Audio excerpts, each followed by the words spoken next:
Welcome to Shorty SuperCoach. How are you guys? What's going on? Going to take a look at the teams, a few of my trade ideas, and a brief look at tonight's game. But before we get stuck into it, you guys know Shorty doesn't mind a bit of a sub when he's at work, a bit of a Subway dinner. And again, I went that option today, and it's been pretty good lately, and it was good again today. But I potentially had the most awkward, aggressive style of serving I've ever come across at Subway. It was bizarre. Like, it wasn't an altercation or anything.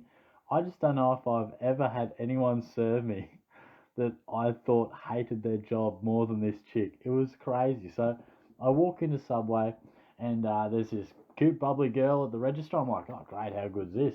But she's like doing something with the registers, like counting the till. It was a little bit late. She's like, oh, so and so, can you serve? I'm like, oh, okay. And this chick just walks out and she looks flat as a tack. Looks like this is the last place she wanted to spend her Thursday night. Barely gives me any eye contact. And what do you want today? Just a foot long Italian head of cheese, thanks. Yeah, there's I didn't need too much chit chat. That's fine. That's no dramas. But then she just was absolutely hating it. What meat do you want? Chicken fillet. Grabs them like they did something to her as well. It was full on. And then she's like, fresh or toasted? And I was like, oh, fresh, thanks.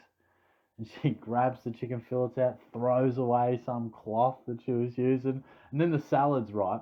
I had the lettuce one was almost empty. So I thought, oh, if there's not enough lettuce, I'll just get like the spinach leaves. She's like, salads? I'm like, oh, if you've got enough, bang. Before I could even finish the sentence, lettuce throws it on with another lack of care. She didn't give a fucking shit about this sub, and then throws my red onion. There was not much spreading of it. If some subs are made with love, this was made with pure hate. I don't know if I wronged this girl in a former life or something, but she fucking hated me. And and then I was, like you guys know, Shorty's rocking the Chipotle Southwest. That's the difference these days. I was like, bang, just give me some of that Southwest. Bang, just like, I was hoping for a little, just get a nice and even texture across my sub. Nah, bang, just fucking straight into the middle. It barely covered the whole thing. So by the time I'm eating it, I've got this much sauce in the middle, 3 inches, and barely any at the ends. But I was crazy. And then, so at the end, she's literally wrapped it up and virtually threw it at me. I'm telling you, my sub got air. You know how they normally just slide it across, have a nice night? Just bang, like, just threw it across like it was a fucking shot put or a discus or something. Alright, maybe I'm putting a little bit of mayo on that, but I was so taken aback. I was like, normally Subway or any sort of takeout place, they're somewhat bubbly, or at least, I don't know what was going on. She either had the worst shift of her life, or was ready to quit, or ready to knock me the fuck out. I don't know, but it was just crazy. I literally walked out and was like, that was bizarre. Like, it tasted alright, but I tell you what, it was made with the furthest thing from love. Holy shit. It was crazy. So that was Shorty's Subway experience tonight. You win some, you lose some. Still tasted good though. Let's take a look at the teams, shall we? Let's take a look at the teams. Little bit of carnage, a little bit, nothing too crazy, but just it's starting to get a bit awkward with trades and that type of thing. So obviously Clark doesn't hold his spot. He was the medical sub.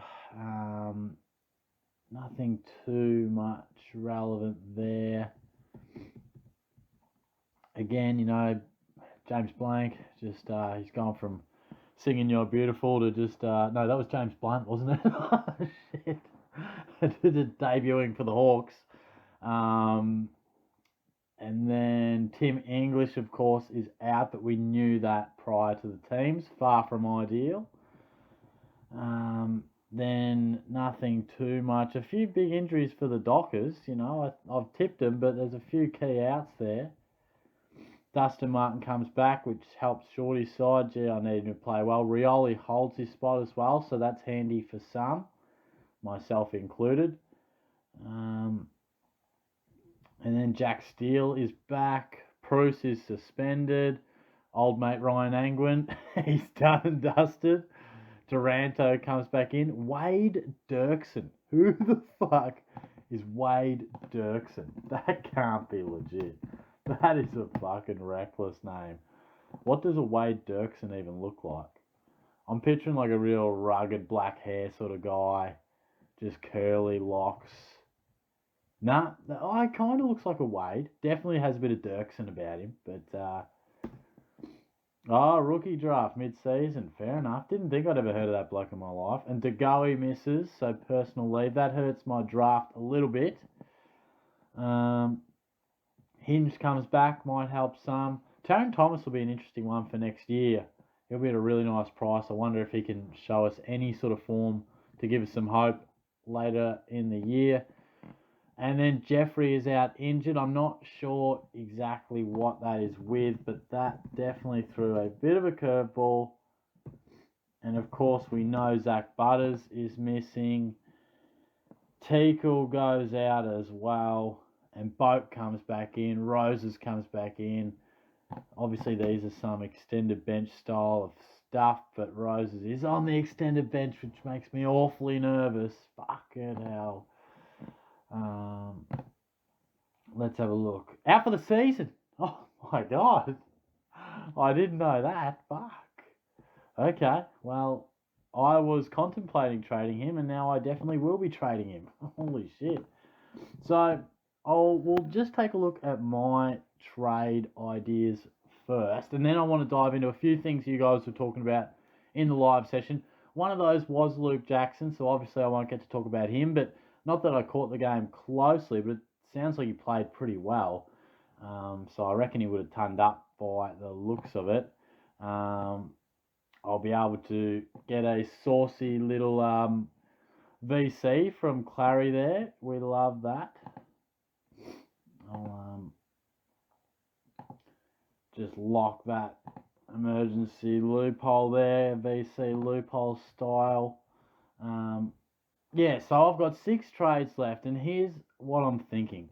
So I'm thinking this week, I want to hold English, because it's just concussion. I shouldn't say just concussion, but hopefully just 1 week. And similar with Butters. What I'm hearing is a couple of weeks. I will dive a bit deeper. I couldn't really find an exact article really addressing it, aside from that he's super keen to get back ASAP. Well, of course he is. But, so what I'm thinking is, if I can manage to hold them, if Roses can get picked, I really don't want to cop a 0, but I am starting to lean a little bit more towards a focus of winning my leagues rather than going for the best overall. I always try to go best overall, but so I've pretty much got 6 trades left. I'm thinking I'll go Jeffrey to Bontempelli, because I've got 6 trades, but I've also got a shitload of cash sitting there in the kitty from last week's work. And I originally at the start of the week was going to trade out Ridley, but I would like to see how Aaron Hall goes 1 more week. I do have a lot of faith in him, but what I'm thinking is I'll eventually go Ware to Aaron Hall, which will set me back around 200k if I'm just sort of estimating that. I reckon Ware in a couple of weeks can get to around 280, 290, and I think with the break even, Aaron Hall should be around 480 to 490. So that's the hope there. Then I'm thinking Hoff could be a downgrade to a mid-forward to give me some dual position with my forwards. And then I'm thinking Roses could be an upgrade to Taranto or Mitch Duncan. I know what you're saying, Shorty, what are you doing? But I just want them to be an M7. So I would have 7 forwards, 7 defenders, and flexibility to swing, because I'll have a defender and midfielder, so I can access Crisp and Hewitt if I need, and trading Hoff down to a mid-forward will give me flexibility with Martin, with Butters, and all that type of stuff. So that's my plan, and I'll have to do another trade in there too. When I did the maths, I pretty much felt like I would be needing Rioli to get to... Sorry, cut myself off again there. Yeah, when I was doing the maths, I was obviously going to fall a bit short, so I need someone like Rioli to get to about 210 at least, because I think I'll be 100k short. So when I did... So I think Ridley will eventually be my D7. And, Dustin Martin will be my F7 or swing him in the midfield if I need. So when I mapped it out over my lunch break tonight, I think I'd have one trade left, but with 24 premiums. So, and I know you could argue if Dusty's a primo, he could come good, he might not. No, I guess we don't know how Taranto will go. I have ridiculous faith in him for whatever reason. And Ridley isn't quite top 12, but you get what I mean. So I think I'll have a lot of coverage with one trade up my sleeve in case, a long-termer happens. And I'm comfortable with that. I wouldn't be comfortable with one trade and only 22 premiums. I'd want about 3 or 4 trades. But I'm comfortable to have that coverage and take those guys at the price that I can. But that is roughly what I'm thinking. Whether it pans out exactly how I like, we'll wait and see, because it'll be tight in the break-evens and the price, but we'll wait and see. I just want to pick up a couple of notes that you guys mentioned in the live sesh. Like I said, a big chat was about Jackson, and my only knock, I didn't really recommend him, and it wasn't that I didn't think he could score, but it was just I didn't really see the point in his selection, because he would just be a bit of a month job, basically. So it depends how many trades you've got. I wouldn't want to bring in a guy just for a month's work, get the cash, and then trade him off, because most people seem to have 2 to 4 trades left. So a lot of people were asking whether I should, whether they should trade Preuss to someone like Darcy Cameron or Blicavs. A lot of people sort of around that 520k mark, they were looking. I'd honestly try and go Blicavs, and I know I've told a few people not to previously, but his form just keeps stacking up. I thought his numbers would drop when Stanley came into the team, but he's playing pretty much the same role. Sam DeConning's role is allowing Blicavs to have a little bit more looseness about his game and get 10 to 15 hitouts consistently as the backup ruckman, which he loves to do and scores a lot of points because he is so mobile. So I would preference Blicavs of those two. He also gives some defender dual position. And I know with Cameron, I've said it all along, and he continues to prove me wrong, but Cameron definitely will have a change in his numbers when Grundy returns. When that is, I'm not exactly sure, but it's just something to think about. And what I will say is most of the decisions, when we talk about do I hold English, do I hold Butters, it doesn't really matter what you think, whether you should hold or not because of this or because of that. The main reason is how many trades you've got and how complete your side is. If you've got a complete team and you've still got 5 trades left, then you can probably afford to trade. If you're looking at when your side will be complete and you say, Shorty, I'm probably going to have 1, maybe 2 trades left, it might be time to hold them. The other consideration is, are you in the top 500? Are you gunning to try and do your best overall? In that instance, I would say be aggressive with your trades and trade them. You might have to rely on a little bit of luck later in the year. But if you're just trying to beat your mates in the league, then these are guys we can definitely hold. So, it's a little bit of short-term pain, but hopefully you've got some coverage up forward. I am leaning towards holding them. I'll do a little bit more research on Butters, but I'm definitely holding English because I've built my ruck department with the swing with Williams here, so I've built that up, so I'm not going to change that. Obviously, I need Roses to be named. I think he will because he was just sick and he was in really good form, so I'm sure he'll come back. But yeah, my advice is less about Butters and English, specific to them. People are like, should I trade him? Should I hold him? It doesn't really matter about their specific circumstance, unless we hear they'll be out for longer. But 1 or 2 weeks, it's a much of a muchness. What you do have to work out is how many trades you can afford to use, because you might be better off just holding, because you never know what could happen. There's still, what do we got, like 7, 8 rounds, whatever it is. So don't cut yourself too short on the trades.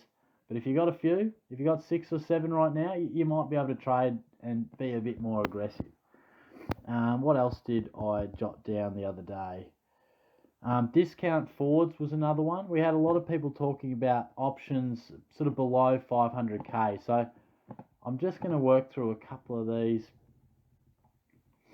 I think Gresham is a really good option. He'd be a bit unique. He will be up and down, but he has shown an ability all year, and particularly lately, to play some really good footy. I'm not as interested in Graham for whatever reason.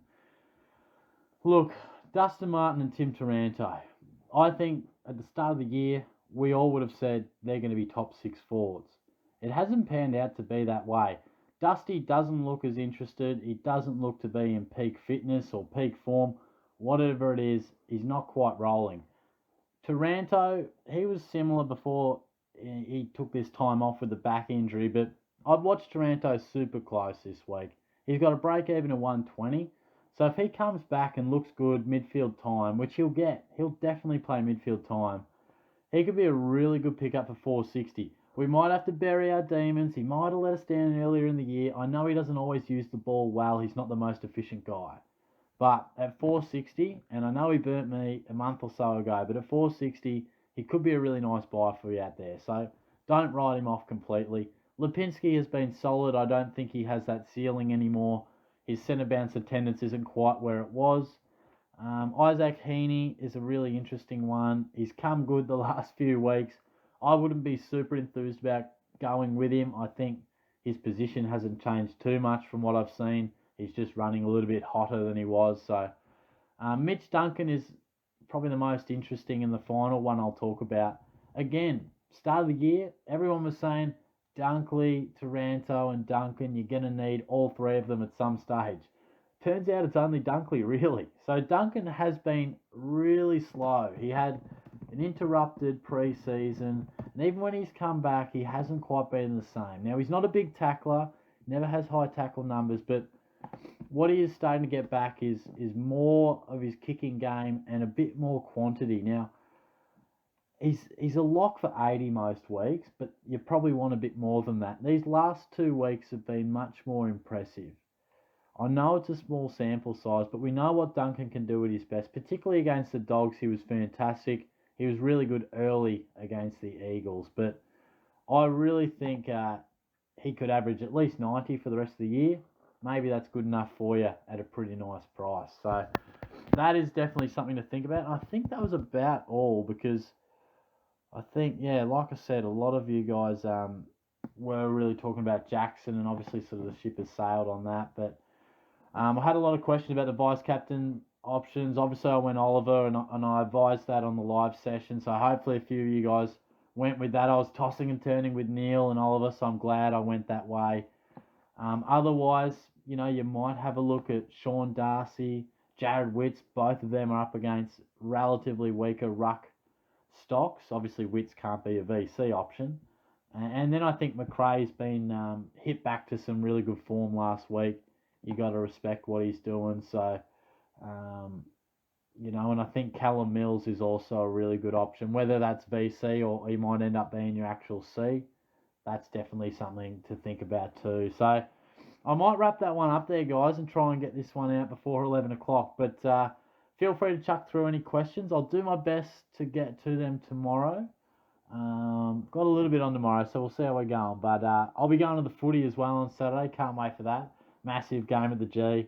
Cats versus Tigers. So if you're a Cats fan out there, get along to it. We'll need plenty of voice because I think there'll be a lot of Tigers there. So, yeah, good luck for this week. It's nice to have the boys done with, and we can finally just have a full squad of players. Hopefully no injuries.